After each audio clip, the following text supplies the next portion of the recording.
మన కంటిన్యూస్ సెక్షన్లో వచ్చేసి వ్యవసాయ రంగం వృద్ధి ధోరణులకు దానికి సంబంధించిన టాపిక్ చెప్పుకుంటున్నాం మనం మామూలుగా.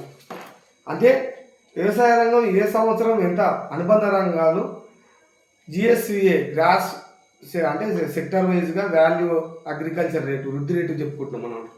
2014-15లో తెలంగాణ వృద్ధి ఎంత అంటే -0.7, భారతదేశ వృద్ధి ఎంత అంటే 8.7%.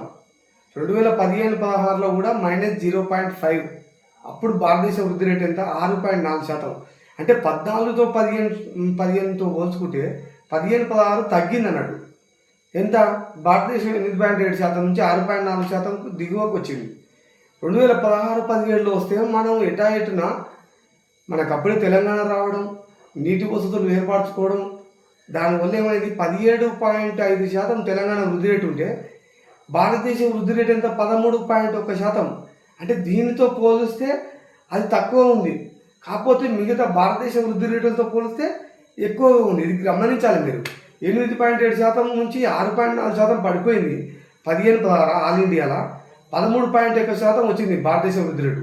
అంటే మిగతా సంవత్సరాలకు భారతదేశ వృద్ధి రేటు చూసినా పెరిగింది. అదే తెలంగాణతో చూస్తే తగ్గింది అన్నట్టు. 16-17 17.5% మనది ఉంటే 13.1% ఆల్ ఇండియా లెవెల్ ఉంది. 2018-19లో 12.7% తెలంగాణ వృద్ధి రేటు ఉంటే 7.1% మనతోటి పోలి చూస్తే ఆల్ ఇండియా లెవెల్లో 7.1%. 19-20లో 37% ఉంటే 11.2% ఆల్ ఇండియా లెవెల్. 2020-21లో 11.6% ఉంటే అది 10% ఆల్ ఇండియా. 2022-21-22 సగభాగానికి 6.0 ఉంటే 10.6. 21-22లో ఆల్ ఇండియా లెవెల్లో మనకంటే ఎక్కువ ఉంది అన్నమాట.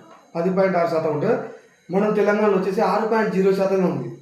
22-23లో వచ్చేసి 9.7 మనం ఉంటే 9.4 ఆల్ ఇండియా లెవెల్లో. ఇదేంటి అంటే వ్యవసాయ అనుబంధ రంగాల వృద్ధి రేట్లు అన్నట్టు.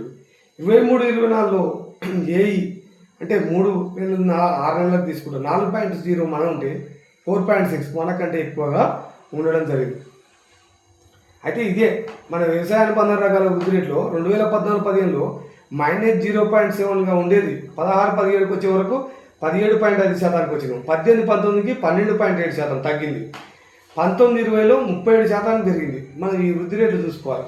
సంక్షోభం కారణంగా 21-22లో 6% తగ్గింది. ఏంది సంక్షోభం? కరోనా సంక్షోభం. 23-24లో మాత్రం 4% వృద్ధి రేటు నమోదు చేసింది. ఈ ఎకనామిక్స్లో ఎక్కువ డిజిట్ అడుగుతారండి. మనం దీన్ని చూసుకోవాలి. ఏఈ అంటే ఏమవుతుంది? అడ్వాన్స్డ్ ఎస్టిమేషన్, ముందస్తు అంచనాలు. ఎస్ఆర్ఈ అన్నప్పుడు సెకండ్ రివైజ్డ్ ఎస్టిమేట్, ఇది గుర్తుంచుకోవాలి, రెండోసారి సవరించినది. ఎఫ్ఆర్ఈ అంటే ఫస్ట్ రివైజ్డ్ ఎస్టిమేట్స్, మొదట సవరించిన అంచనాలు. మొదట సవరించిన అంచనాలకు రెండోసారి సవరించిన అంచనాలకు చాలా తేడా ఉంటుంది. టీఆర్ఈ అంటే థర్డ్ రివిజన్ ఎస్టిమేట్స్ అన్నట్టు, మూడో సవరించిన అంచనాలు. మీకు ఎక్కువగా ఇవి తారస పడతా ఉంటాయి మీకు మ్యాథమెటిక్స్లో అంటే ఎకనామిక్స్లో. ఇవో మనకు 2011-12 ధరల వద్ద ఎట్లా ఉంది 2015-16 నుండి 23-24 వరకు వృద్ధి ధోరణుల గురించి మనం చర్చించుకుంటున్నాం. మనం దానికి సంబంధించి 2015-16లో -7.5% ఉన్నది. 16-17లో 11.1%, 17-18లో 9.6%, 18-19లో 6.2%, 19-20లో 29.8%, 21-21లో 2.9%, 21-22లో -0.5%. ఎందుకు? కరోనా వల్ల. 22-23లో వచ్చేసి 8.8% వృద్ధి రేటు ఉంది. 23-24లో ఏఈ అంటే ఏంటన్నాం? అడ్వాన్స్డ్ ఎస్టిమేషన్లో -1.5.